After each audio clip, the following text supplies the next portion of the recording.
অনেক দিন থেকে ইচ্ছে করছিল যে মুরগির ছাট খাবো, তো সেটা আর হয়ে উঠছিল না, কারণ তোমাদের দাদাভাই অতটাও পছন্দ করেন না, কিন্তু আমার কিন্তু খুব ভালো লাগে। তো সেই জন্য আজকে নিয়ে এসেছি এই যে মুরগির ছাট। ছাট বলতে এখানে রয়েছে মুরগির মেটে আর স্টমাক, মানে মুরগির সে হজমি বলে ওটা। তো এটাই আজকে আমি রান্না করব। আর এটা রান্না করতে কি কি উপকরণ লাগে সেটা তোমরা দেখে নাও। তো এই যে এখানে আলুগুলোকে পিস পিস করে কেটে নিয়েছি, একদম ধুয়ে রাখা রয়েছে।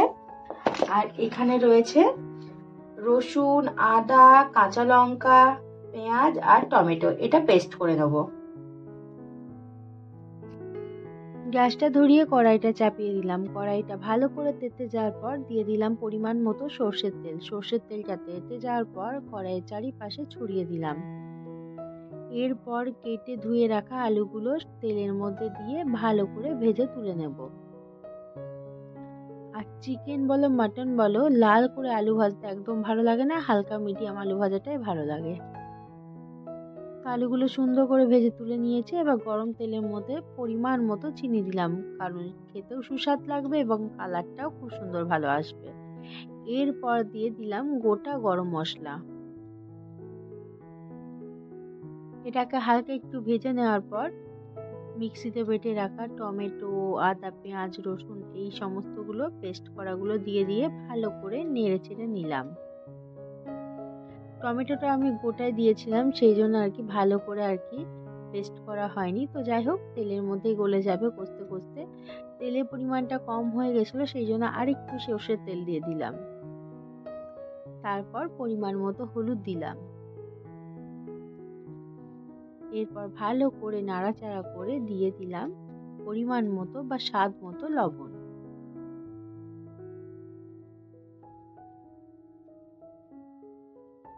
আগে আমি শিলে মশলা বেটেই রান্না করতাম, আর ওটা খেতে বেশি টেস্ট লাগতো। তবে এখন না একটু কুড়ে টাইপের হয়ে গেছি, মিক্সিতে অভ্যস্ত হয়ে গেছি, এখন আর শিলে মানে মশলা বাটতে ভালো লাগে না। তবে শিলে বাটাটাই বেশি টেস্ট হয় রান্না বান্না।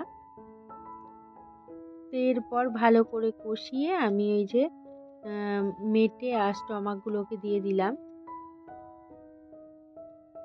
দুই একটা মাথাও ছিল মুরগি, তবে মুরগির মাথা আমরা খাই না বলে মাথাগুলো ফেলে দিয়েছি। তো ভালো করে নাড়াচাড়া করে নিলাম।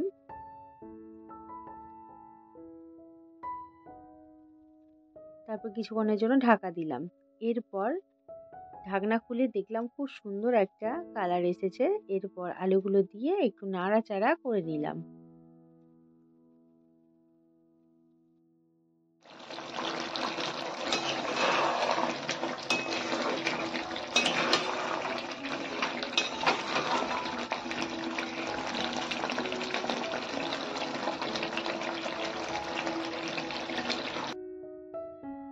তো বন্ধুরা, রান্নাটা কেমন হয়েছে অবশ্যই তোমরা জানিও, ঠিক আছে? তো চলো আজকে ভিডিওটা এই পর্যন্ত। সকলে ভালো থেকো, সুস্থ থেকো, আমার পাশে থেকো। আর আমার ভিডিওগুলো যদি তোমাদের ভালো লেগে থাকে প্লিজ লাইক, কমেন্ট, শেয়ার করে দিও। চলো টাটা, বাই বাই, সকলে ভালো থেকো।